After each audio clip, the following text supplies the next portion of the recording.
萧炎修炼成地印诀第一印开山印，让萧炎终于凑齐完整版3000雷幻身影。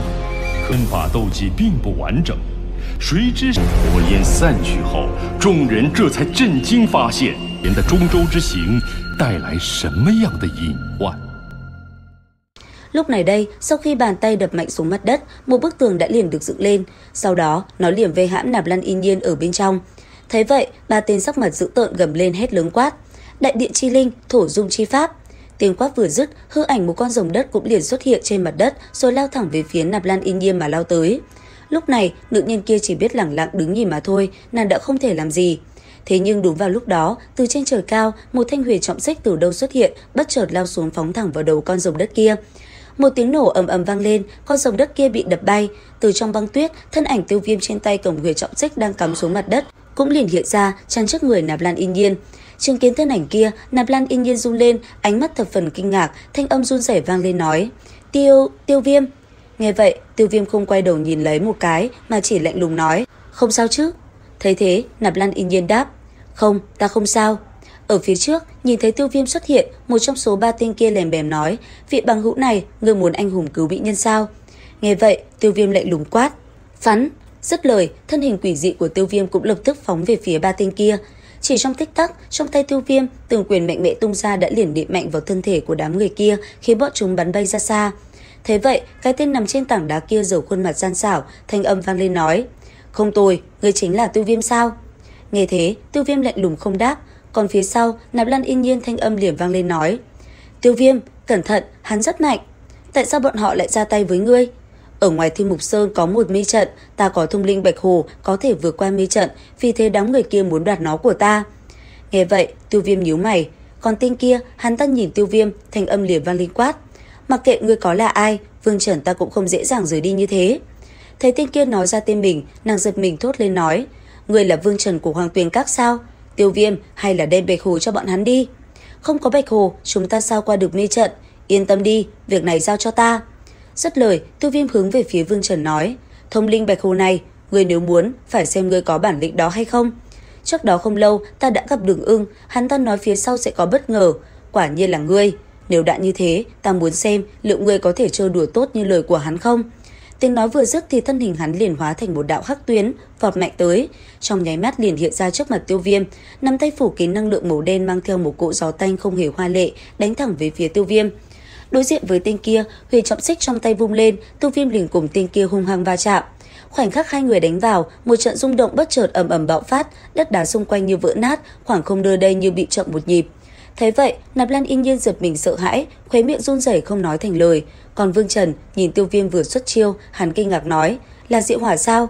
Dứt lời, Vương Trần cũng liền lùi lại, phía sau lưng hắn liền xuất hiện một cái không gian màu bạc. Vừa lùi, thanh âm hắn vừa vang lên nói: Khó trách có thể làm cho Đường Ưng coi trọng, người đúng là có vài phần bản lĩnh, chuyện hôm nay coi như bỏ qua, trên Thiên Sơn Đài ta chờ ngươi.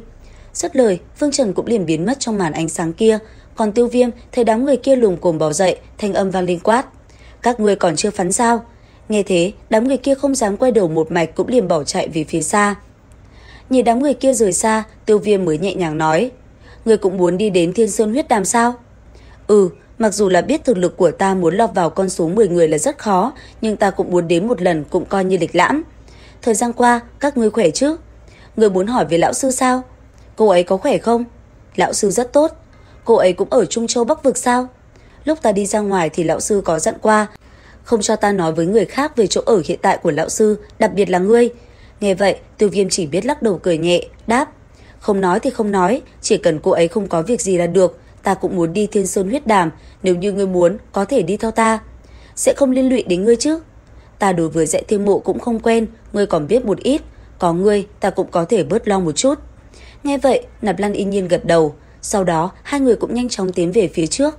Vừa đi, Nạp Lan Yên Nhiên cũng vừa giải thích cho Tiêu Viêm biết một chút sự tình ở nơi này. Không lâu sau, hai người đã ở phía dưới mê trận.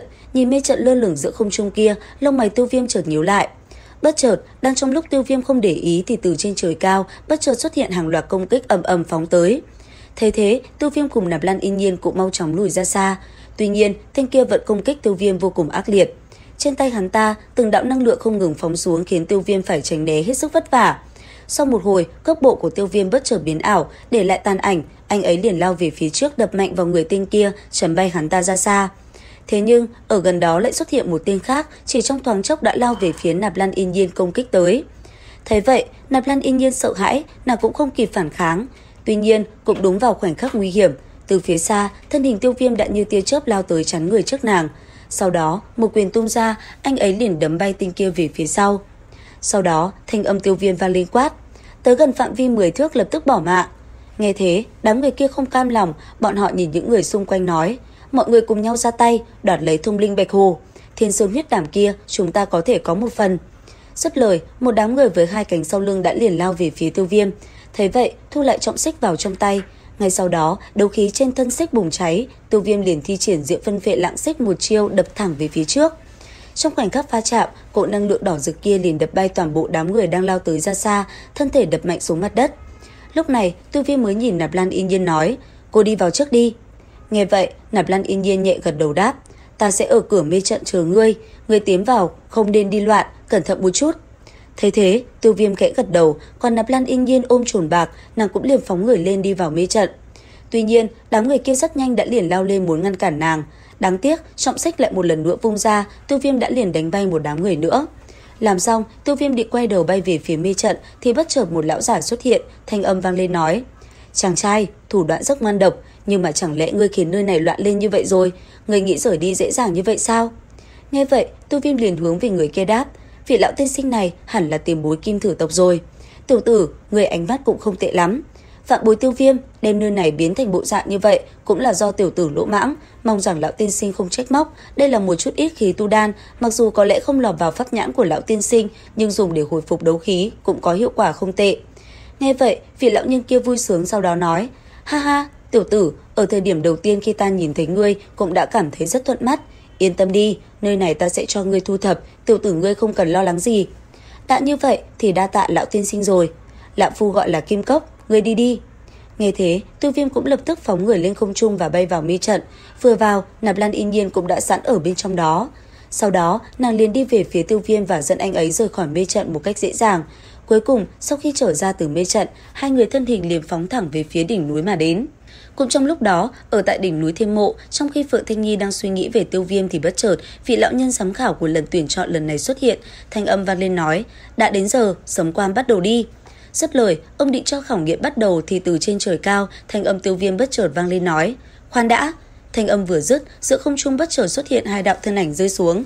Thấy thế, tất cả mọi người cũng liền quay đầu lại nhìn Tiêu Viêm và Nạp Lan Yên Nhiên. Còn Tiêu Viêm, mặc kệ những ánh mắt kia, anh ấy lạnh lùng nhìn về phía trước nói, thật có lỗi, chậm một chút, hy vọng không có trì hoãn mọi người đi vào sấm quan trước. Nghe vậy, vị lão nhân giám khảo đứng hình, và liệu rằng tập 99 sẽ còn gì hấp dẫn? Theo dõi kênh để biết thêm chi tiết nhé. Xin chào và hẹn gặp lại ở những video tiếp theo.